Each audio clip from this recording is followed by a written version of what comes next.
审查是强者对弱者的鞭打，塑造你的行为，塑造你的思想。在一党专政的中国，审查无所不在，包括但不限于网络、电视、报纸、电台、杂志、书籍、教科书，甚至课堂、演唱会、运动赛事和商业活动。如果你在中国，你会知道你不能在网络上提到天安门大屠杀和6·4学生运动，你的内容不会发表成功，你会被警告，甚至你的账号会被删除，或者你的网站会被当局勒令关掉。如果你来自台湾，你会知道如果你去中国的话，你不能说台湾是一个国家。你的中国客户会跟你翻脸，会用固定的句式台湾是中国神圣不可分割的一部分来纠正你。如果你是 NBA 经理人，你在社交媒体上声援香港人民的抗争，中国政府会停播 NBA 的赛事，中国的公司会停止和 NBA 球队的商业合作。如果你来自美国，要是你提到武汉肺炎和武汉病毒，你的中国朋友会认为你是在种族歧视，要求你改用新型冠状病毒。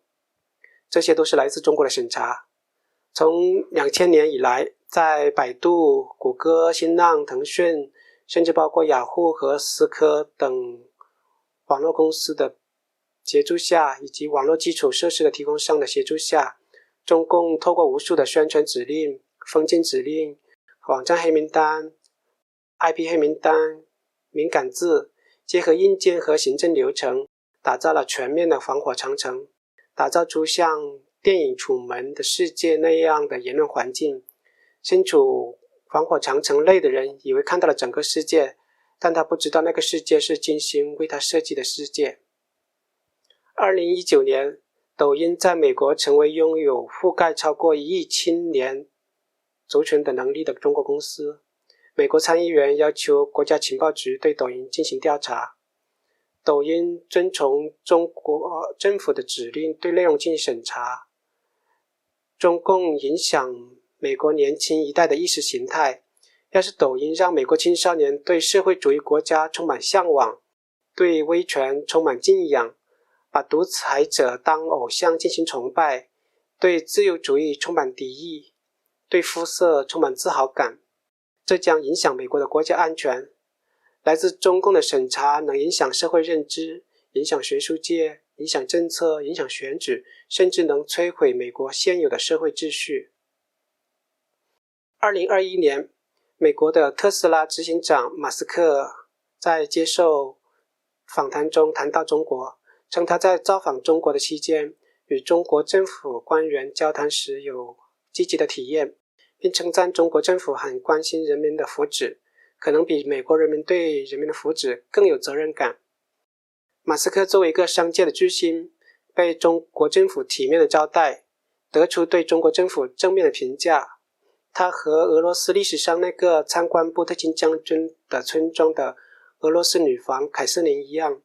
他的认知被经过审查的宣传内容欺骗了。波特金村庄的故事是，波特金将军为了让俄罗斯女皇凯瑟琳相信自己的领地非常富有，在女皇巡查的河岸使用移动的房子来欺骗女皇，不让看真实的河岸是审查，给看重新组装的房子是宣传，女皇的认知就这样被塑造了。审查为什么能起作用呢？认知是如何形成的呢？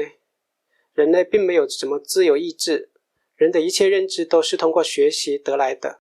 人是有判断能力的高级动物，判断能力又跟年龄正相关。正相关的意思是指一个变量增加或减小时，另一个变量也增加或减小。举例说，5岁的人极大概率下判断能力会弱于10岁的人。判断能力跟快乐也正相关。认知放松度方面的分析认为，只要带着坚定、欢乐的语气传递资讯，加上不断的重复，人类能熟练地完成条件反射，完成快乐的学习过程。判断能力也跟统计采样的数量正相关，一个离群索居、过着孤僻的生活的人，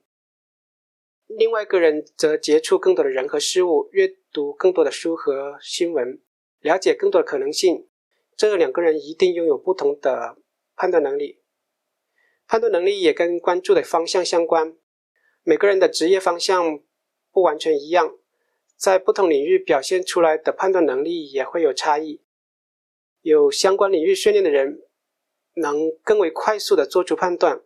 比如建筑师就比政治学者更了解如何防范建筑被意外事件摧毁。总而言之，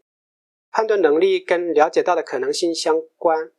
没有了解过另外一种事件的可能性，就无法更为迅速地对意外的可能性做出判断，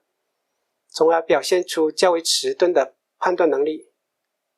学习就是了解更多的可能性，而审查就是干预学习的过程。通过审查和宣传两方面的工作，控制你获取的信息流向，塑造你的认知。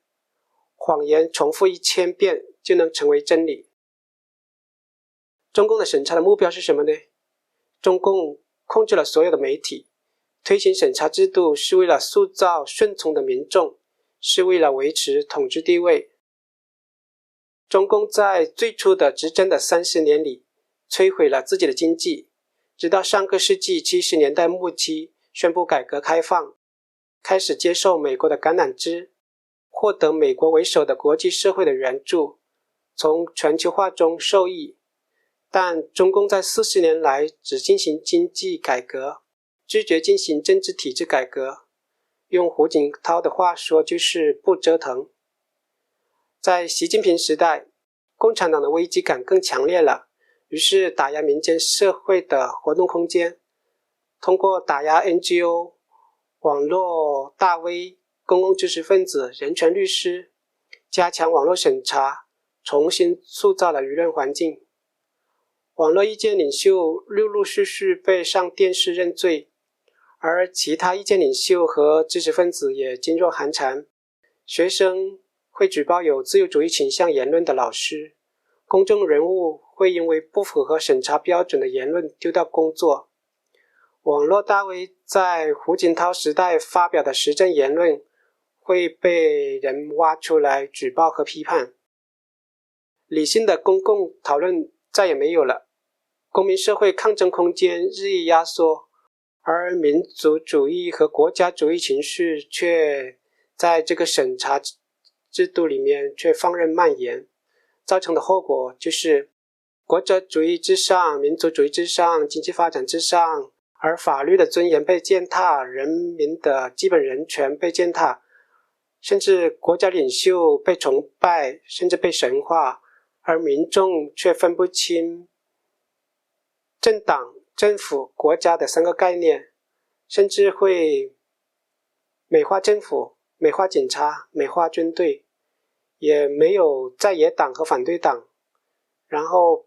军费呢和党费呢也不做区分，然后还会用经济发展的成就来美化中共的合法性，甚至武汉肺炎的源自武汉也会被否认。在这种环境下成长的年轻人，缺乏对人权理念的理解，缺乏对他人的尊重，认为批评中共就是反华，在欧美国家留学时就表现出极强的民族主义情绪和攻击性，接受中共的香港暴徒和港独的说法，撕毁连农墙，积极地捍卫中共的宣传口径。在别人看来的话，他是被洗脑了，但是在他本人看来，这是他信任的人帮他树立的坚定的信念。这就是审查怎么工作的。